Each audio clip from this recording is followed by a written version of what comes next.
कृष्णाय वासुदेवाय हरे परमात्मने प्रणतक्लेशनाशाय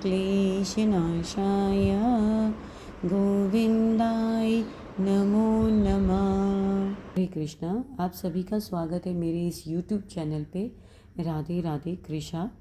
तो आज हम स्मरण करेंगे पुरुषोत्तम मास का सप्तम अध्याय का यानी कि 7वें अध्याय का स्मरण करेंगे। तो आइए चलें।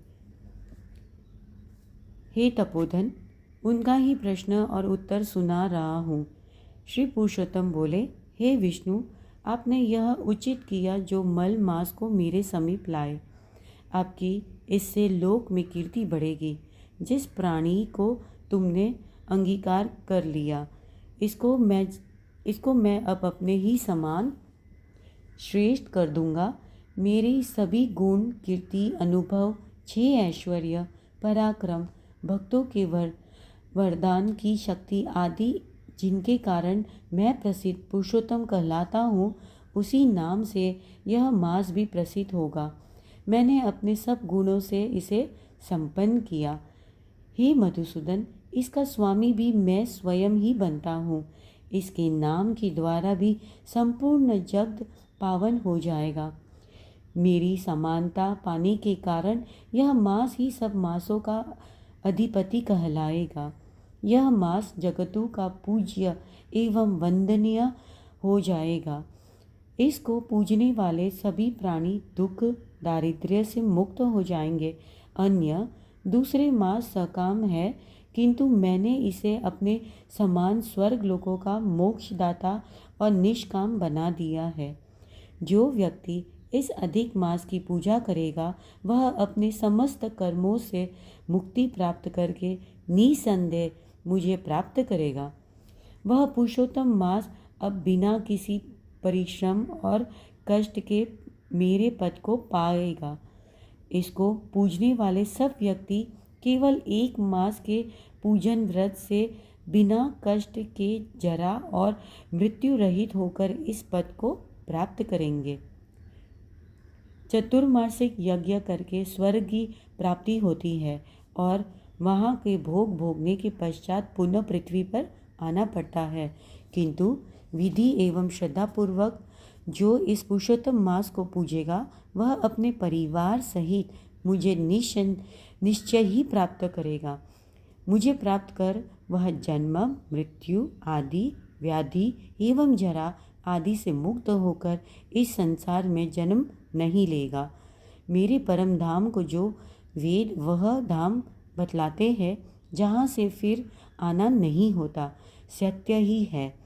मैं जो इस मास का स्वामी होता हूँ, उसे मैं ही प्रतिष्ठित किया और मेरा पुरुषोत्तम नाम भी इसको प्राप्त हुआ। हे विष्णु, भक्तों की पूजा मुझे प्रिय है।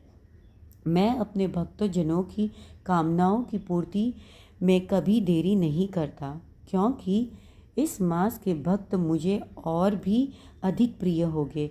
मैं उनकी कामनाएं तो और ही जल्दी पूर्ण करूँगा।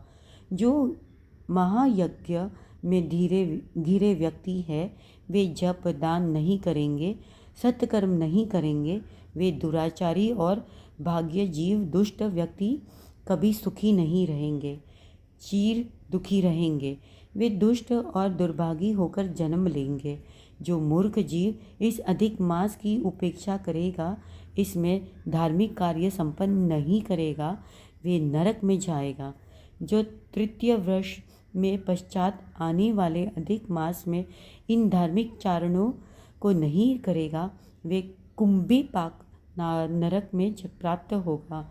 इस संसार में जन्म लेकर वे पुत्र पौत्र स्त्री आदि के महान दुख रूप दावानल में पड़कर जलेगा। जो भी पुरुषोत्तम मास में मेरी भक्ति पूर्वक अर्चना करेगा, वह संपत्ति, पुत्र, सुख भोगता हुआ अंत में मेरे इस गोलोक धाम को प्राप्त करेगा। हे रमापति, इस मास के विषय में आप चिंता ना करें और वैकुंठ लोक पधारे और इसको अपने साथ ले जाइए। श्री नारायण बोले, इस प्रकार विष्णु भगवान श्री कृष्ण के मधुर वचनों को सुनकर अधिक मास को अपने साथ लेते हुए श्री गरुड़ पर विराजमान होकर वैकुंठ को पधारे। इति श्री ब्रह्मनाराध्य पुराणे पुरुषोत्तम महात्म्ये श्री नारायण नाराद संवाद अधिक मास नेश्वर प्राप्ति नाम सप्तम अध्याय संपूर्ण। राधे राधे।